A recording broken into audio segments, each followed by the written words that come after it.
It's Yom Kippur, the holiest season of the Jewish year. As Jesus did throughout his life, we are to take this time to reflect upon the people we've slighted, situations we've taken for granted, and our general lousy behavior the past year. We seek to atone, to reignite our awareness of at-one-ment with God and all creation. That ignition of grace allows us to seek forgiveness from God and those we've harmed, including ourselves. The high holy days from Rosh Hashanah to Yom Kippur provide us an opportunity to awaken to how our thoughts and actions, sometimes inadvertently, too often purposely, cause distress. With God's help, we vow to do better in the coming year. It's often arduous and painful for us to forgive ourselves. It can be even more emotionally and spiritually draining when trying to forgive someone else, especially if they've caused us or our family great harm. Pastor and Bible scholar Warren Wiersbe writes, "The world's worst prison is the prison of an unforgiving heart. Like the cancer it is, vengeance devours us from within. Forgiveness is a conscious decision to relinquish that resentment, a seemingly impossible task when somebody deeply hurts us." The good news is that forgiveness is not something we have to do alone. It's part of God's loving, transforming energy that's flowing through all creation. Forgiveness is an aspect of the God force, like magnetism, electricity, and space-time. Forgiveness is there for us to plug into the same way we plug an iPhone into a charger. God's force of forgiveness is always with us, ready to recharge our spiritual batteries so we can find the strength to forgive. We instinctively know that God's grace is with us, but we have to take action to experience God fully. It's why we lift our troubles to God in prayer and have done so for tens of thousands of years, most often through rituals like Days of Atonement.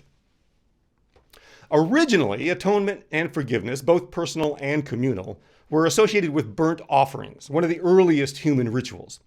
Designed to support us as we take stock of our inhumane activities and forgive others for theirs, the release of our troubles through ritual burning is really still a very, very handy spiritual tool today.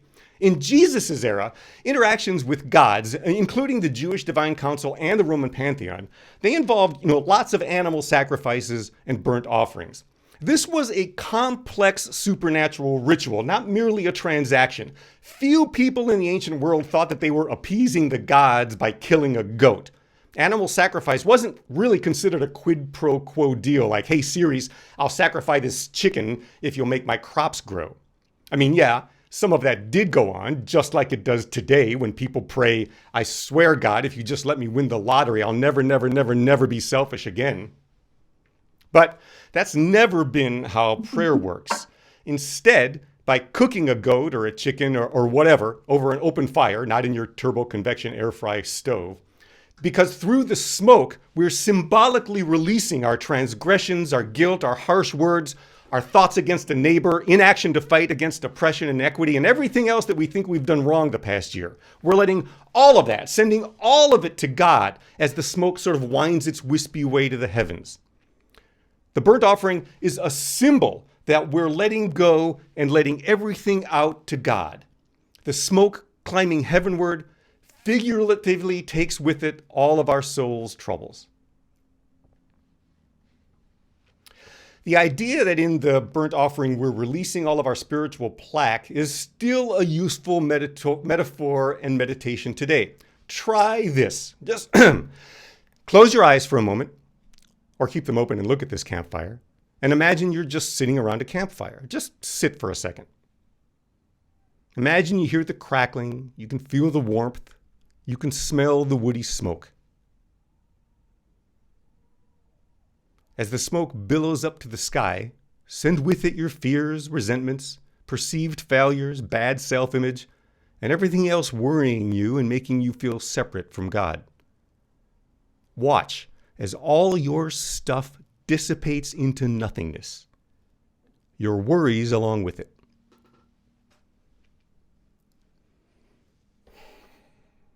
The Mayo Clinic says that forgiveness leads to feelings of empathy, compassion, and understanding for those who hurt you. Forgiveness doesn't mean we deny their responsibility, minimize their wrongdoing, or justify their actions. But forgiveness allows us to untie the knot of spite that vengeance creates. Once we start overriding our revenge instinct, Mayo says we experience healthier relationships, greater spiritual and psychological well-being, less anxiety, stress, and hostility, lower blood pressure, fewer symptoms of depression, and a significantly reduced risk of alcohol and substance abuse. In other words, forgiveness is good for us, mentally, spiritually, and physically. I want to tell you a true story, and I have to warn you that this deals with adult situations. So if you have young children nearby, you might want to put on a pair of headphones if you're not using them already.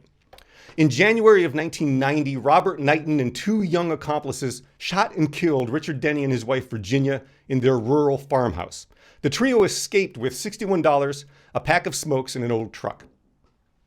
When the Denny's daughter Sue received a phone call later that night with the news, she was distraught, numb, and brokenhearted. Who kills someone for $60 in an old truck? After escaping from a Missouri halfway house where he was serving a sentence for manslaughter, Robert Wesley Knighton was apprehended after a crime spree with his girlfriend and a young accomplice throughout Texas, Oklahoma, and Missouri. Sue attended Knighton's trial, confused about how she should feel, and she discovered a courtroom filled with hate and vengeance. But to her surprise, she was neither hateful nor vengeful, even though she fully expected to feel retributive. Instead, Sue discovered she could not hate Knighton for what he did. In interviews, she said that it doesn't feel good to hate. After the murder of her parents, Sue went home and prayed, later claiming that God compelled her to forgive, even her parents' murderer. Sue said that she had to stop thinking of Knighton as a killer and instead remember him as a human being. There is no way to heal and get over any sort of trauma without forgiveness, she said. You must forgive and get on with your life. That's what Jesus would do. Sue has lobbied against the death penalty and now ministers to inmates on death row. By letting go of her anger through forgiveness, she found a new life for herself and has helped others find new lives too.